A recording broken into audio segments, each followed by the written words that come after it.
कहानी शुरू होती है बिहार के छोटे से गांव सोनापुर से।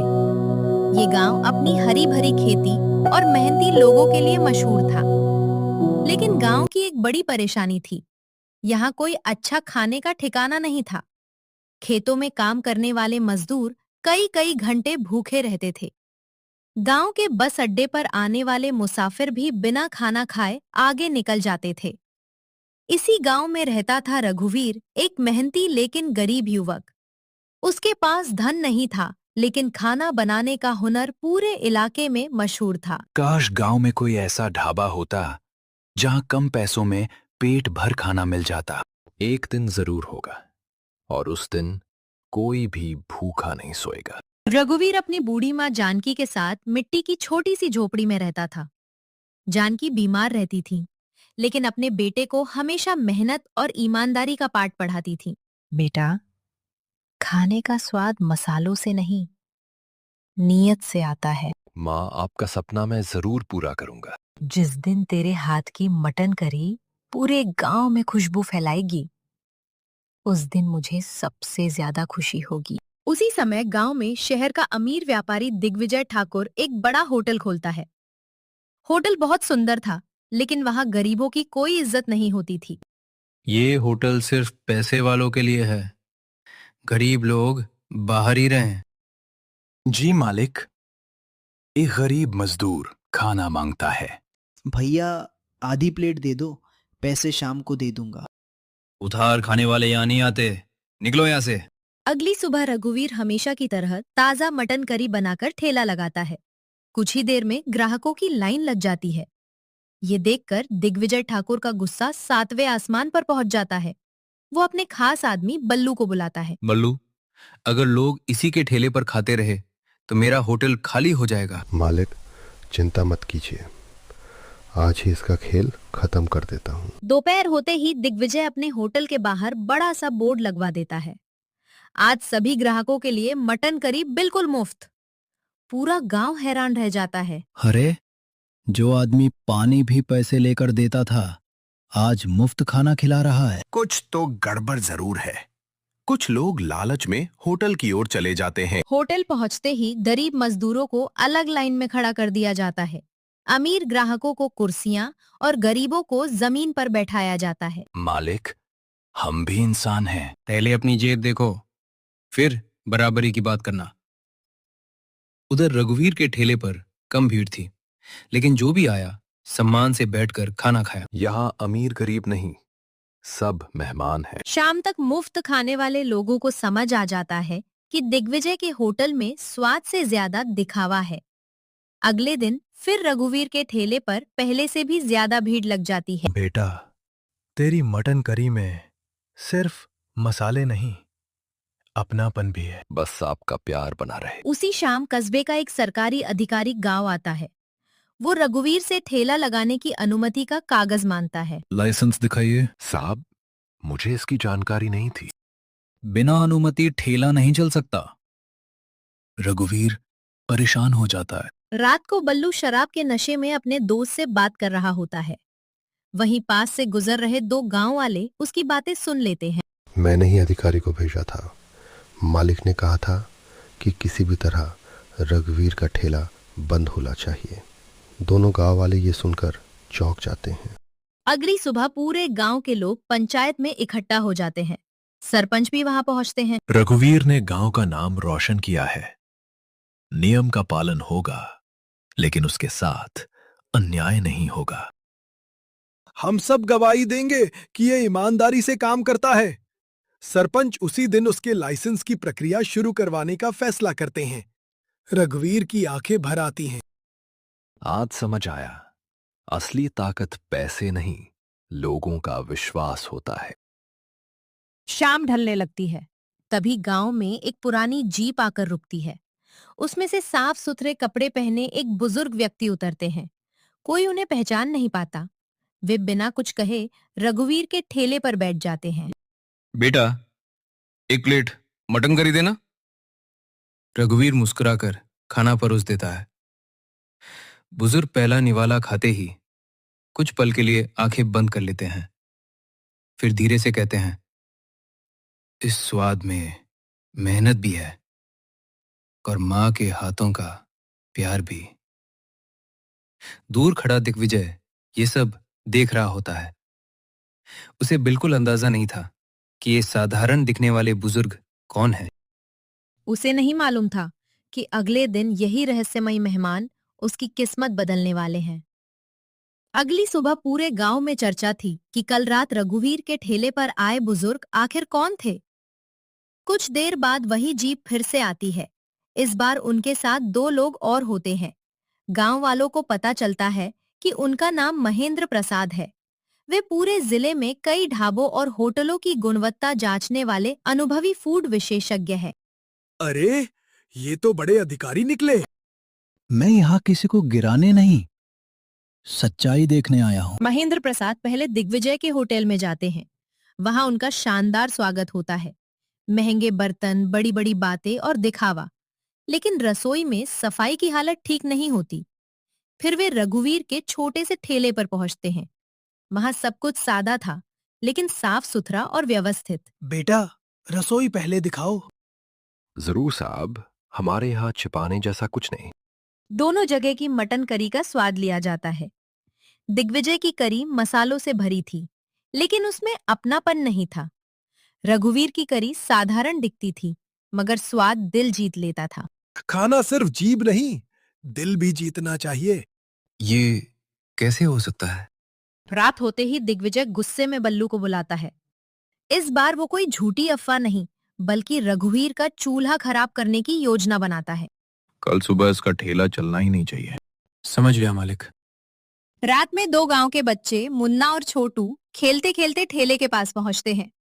वे देखते हैं कि बल्लू चुपके से चूल्हे के पास छेड़छाड़ कर रहा है। अरे, ये क्या कर रहा है?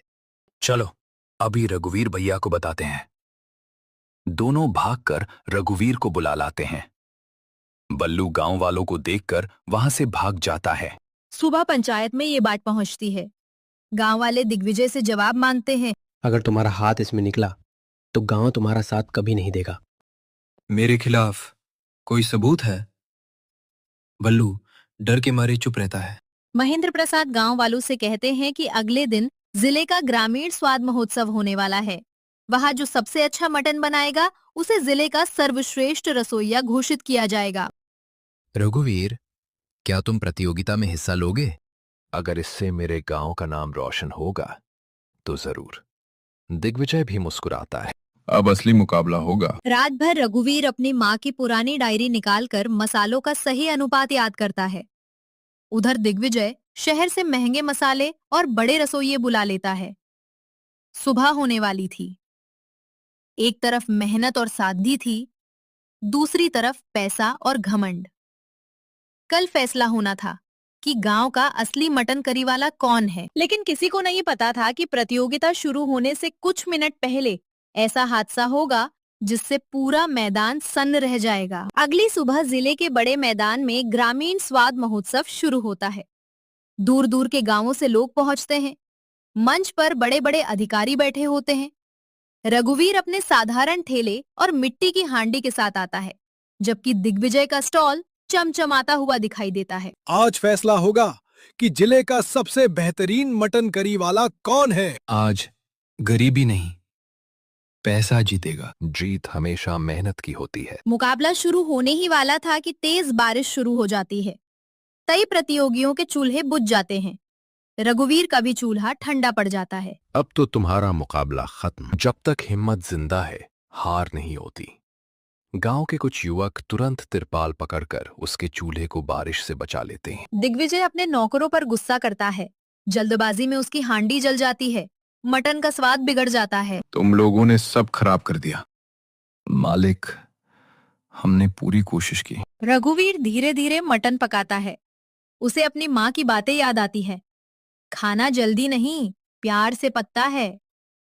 वो बिना घबराए आखिरी बार मसाले मिलाता है। खुशबू पूरे मैदान में फैल जाती है। पिताजी, यही खुशबू सबसे अच्छी है। जज दोनों के मटन तरी चखते हैं। पूरा मैदान शांत हो जाता है। कुछ देर बाद मुख्य निर्णायक खड़े होकर फैसला सुनाते हैं। इस साल जिले का सर्वश्रेष्ठ मटन करी वाला है रघुवीर! पूरा मैदान तालियों से गूंज उठता है। रघुवीर को ट्रॉफी, सम्मान पत्र पर नया ढाबा बनाने के लिए आर्थिक सहायता दी जाती है। गांव वाले खुशी से झूम उठते हैं। आज पूरे सोनापुर को तुम पर गर्व है। ये जीत मेरी नहीं, पूरे गांव की है। दिग्विजय पहली बार अपने घमंड को छोड़कर रघुवीर के सामने आता है। उसकी आंखों में पछतावा साफ दिखाई देता है। रघुवीर, मैंने तुम्हें बहुत परेशान किया। अगर हो सके तो मुझे माफ कर देना। गलती मान लेना ही सबसे बड़ी बहादुरी है। दोनों हाथ मिलाते हैं।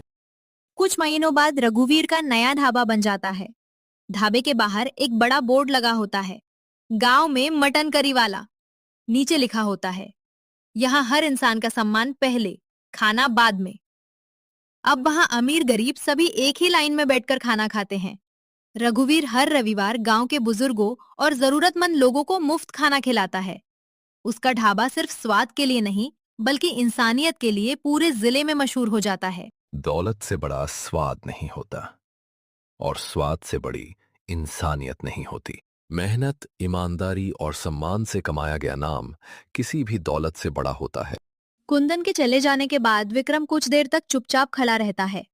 उसके मन में दुख जरूर था, लेकिन उसने अपने काम को नहीं छोड़ा। अगले ही दिन वो पहले की तरह ताजा मटन करी बनाकर ठेला लगा देता है। गांव वाले पहले से भी ज्यादा संख्या में उसके पास पहुंचने लगते हैं। विक्रम, तुम्हारा दिल बहुत बड़ा है। इंसान की पहचान उसके व्यवहार से होती है, पैसों से नहीं। कुछ ही दिनों में विक्रम की मटन करी की चर्चा आसपास के कई गांवों तक पहुंच जाती है। लोग बैलगाड़ी, साइकिल और पैदल चलकर भी उसका मटन खाने आने लगते हैं। हमने सुना है यहाँ 50 रुपए में स्वाद भी मिलता है और सम्मान भी। जो भी आएगा भूखा वापस नहीं जाएगा। एक शाम वही बूढ़े बाबा फिर से विक्रम के ठेले पर आते हैं।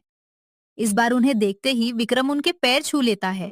बाबा, आपका आशीर्वाद ही मेरी सबसे बड़ी पूंजी है। नहीं बेटा, तुम्हारी सच्चाई ने तुम्हें यहाँ तक पहुँचाया है। बाबा विक्रम को आशीर्वाद देते हैं और कहते हैं कि इंसान की सबसे बड़ी कमाई लोगों की दुआ होती है। याद रखना, जिस दिन तुम्हारे मन में घमंड आया, उसी दिन तुम्हारी हार शुरू हो जाएगी। मैं जीवन भर गरीबों की सेवा करता रहूंगा। कुछ महीनों बाद विक्रम अपने ठेले के पास एक छोटा सा शेड बनवा देता है, ताकि बारिश और धूप में भी लोग आराम से बैठकर खाना खा सकें। गांव वाले उसकी मदद करते हैं। ये सिर्फ तुम्हारा ढाबा नहीं, पूरे गांव का सम्मान है। ये आप सबके प्यार का फल है। शाम ढल रही थी। विक्रम अपने ठेले के सामने खड़ा हर ग्राहक का मुस्कुराकर स्वागत कर रहा था। गांव में अब कोई भूखा नहीं सोता था। दूर खड़े बाबा मुस्कुराए और धीरे धीरे वहां से चले गए। पैसा खत्म हो सकता है, लेकिन इंसानियत कभी खत्म नहीं होनी चाहिए। ईमानदारी और दया से कमाया गया सम्मान दुनिया की सबसे बड़ी दौलत होता है। ये अंत आपकी मूल कहानी के बाद स्वाभाविक रूप से जुड़ता है और पहले वाले सीन दोहराता नहीं है। कुछ दिनों बाद विक्रम ने एक नया नियम बना दिया। हर शाम दुकान बंद होने से पहले जो भी मटन करी और चावल बचते, उन्हें वो गांव के गरीब बच्चों और बेसहारा बुजुर्गों में बांट देता। धीरे धीरे ये बात पूरे इलाके में फैल गई। अब लोग कहते थे कि विक्रम सिर्फ मटन नहीं बेचता, बल्कि लोगों के चेहरे पर मुस्कान भी परोसता है। विक्रम भैया, आज भी हमें खाना मिलेगा ना? जब तक मेरे चूल्हे में आग जलेगी, तुम में से कोई भी भूखा नहीं रहेगा। बच्चे खुशी से ताली बजाने लगते हैं। उधर भैरव सिंह का ढाबा पूरी तरह सूना पड़ चुका था। जहां कभी ग्राहकों की लंबी लाइन लगी रहती थी, वहां अब सिर्फ टूटी हुई कुर्सियां और बुझा हुआ चूल्हा दिखाई देता था। वो अकेला बैठा अपने पुराने दिनों को याद कर रहा था। काश उस दिन मैंने उस बूढ़े बाबा का अपमान नहीं किया होता। काश मैंने गरीबों को भी इंसान समझा होता। उसकी आंखों से पछतावे के आंसू बहने लगते हैं। कुछ समय बाद गांव की पंचायत ने एक बड़ा कार्यक्रम रखा। पूरे गांव के सामने विक्रम को सम्मानित किया गया। सरपंच ने उसके सिर पर सम्मान की पगड़ी बांधी और कहा कि उसने पूरे गांव का नाम ऊंचा कर दिया है। आज से विक्रम सिर्फ मटन करी वाला डिडंट, बल्कि गांव की शान है। विक्रम जिंदाबाद। ये सम्मान मेरा नहीं, आप सबके विश्वास का है। शाम ढल रही थी। विक्रम अपने ठेले के सामने खड़ा मुस्कुरा रहा था। चूल्हे से उठती मटन करी की खुशबू पूरे गांव में फैल रही थी। दूर खड़े वही बूढ़े बाबा एक बार फिर मुस्कुराए और बिना कुछ कहे धीरे धीरे गांव से चले गए। विक्रम समझ गया कि सच्चे कर्म करने वाले को किसी चमत्कार की जरूरत नहीं होती, क्योंकि लोगों की दुआ ही सबसे बड़ा आशीर्वाद होती है। मेहनत की कमाई कभी कम नहीं पड़ती, लेकिन लालच की कमाई कभी टिकती नहीं।